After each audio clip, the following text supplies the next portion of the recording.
Commencez par la fin. Saviez-vous que 65% de notre stress provient de notre manque de direction? C'est-à-dire ne pas savoir où l'on va ni savoir pourquoi. C'est pourquoi, afin de réduire notre stress, simplifier notre vie et augmenter nos résultats, je vous recommande, à moins que ce soit déjà fait, de préciser les attentes de votre propre vie et de les écrire. Seulement 3% de la population ont des objectifs écrits. Et plus ils sont précis, plus ils ont des chances de se réaliser. Il faut donc commencer par les écrire. Voici donc quelques indices à respecter afin d'augmenter nos chances de réussite. Premièrement, écrivez vos objectifs. Les avoir dans la tête, c'est pas assez.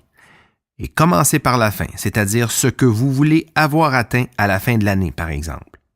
Deuxièmement, ayez des objectifs pour chaque dimension de votre vie. Ayez-en 5, par exemple. 5 dimensions. La première, la partie professionnelle.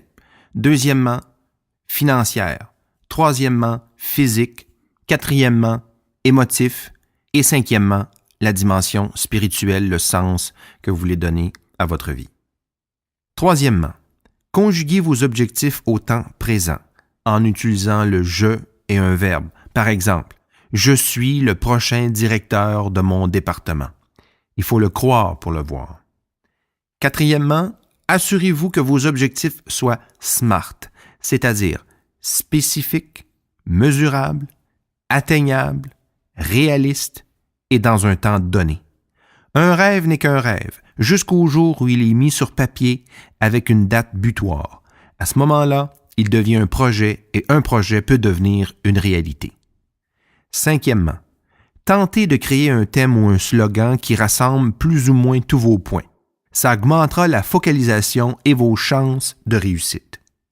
Sixièmement, gardez vos objectifs bien en vue, c'est-à-dire dans votre agenda, près de votre miroir de salle de bain ou dans votre chambre, sur votre réfrigérateur par exemple. On peut littéralement faire de la magie avec du papier et un crayon. Allez-y, commencez par la fin.